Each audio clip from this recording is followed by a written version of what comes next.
Hi hello Telangana special sarvapindi recipe best evening snacks. First ఇప్పుడు కొంచెం శనగపప్పుని ఒక హాఫ్ అన్ అవర్ నానబెట్టుకోవాలి. ఒక ప్యాన్లో కొంచెం పల్లీలు వేసుకొని కొంచెం ఫ్రై చేసుకొని పక్కన పెట్టుకోవాలి. కొంచెం బటర్ని మెల్ట్ చేసుకొని పక్కన పెట్టుకోవాలి. ఇప్పుడు ఒక బేసన్లో 2 కప్పుల బియ్యం పిండి వేసుకోవాలి.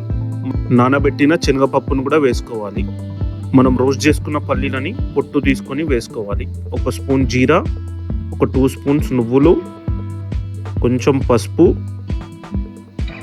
1 స్పూన్ మిర్చి పౌడర్, కొంచెం salt, 1 spoon ginger garlic paste, 2 onion chop, కొంచెం కరివేపాకు, కొంచెం కొత్తిమీర, మెల్టెడ్ బటర్ని యాడ్ చేసుకోవాలి. ఒకసారి ఫస్ట్ మొత్తం మిక్స్ చేసుకోవాలి.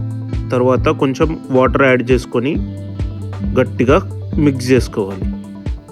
ఇప్పుడు ఒక వెడల్పు గిన్నె తీసుకొని ఫస్ట్ కొంచెం ఆయిల్ పోసుకొని రుద్దుకోవాలి. తర్వాత ఒక ముద్ద తీసుకొని చూపించిన విధంగా వెడల్పుగా ప్రెస్ చేసుకోవాలి. తర్వాత హోల్స్ చేసుకోవాలి. ఇప్పుడు హోల్స్ చేసుకున్న తర్వాత ఇప్పుడు దీన్ని పొయ్యి మీద పెట్టుకోవాలి. ఇప్పుడు హోల్స్ చేసుకున్న దాంట్లో కొంచెం కొంచెం ఆయిల్ పోసుకొని లైట్ ఫ్లేమ్లో కుక్ చేసుకోవాలి. అప్పుడప్పుడు తిప్పుతూ ఉండాలి. ఇప్పుడు తిప్పేసుకోవాలి.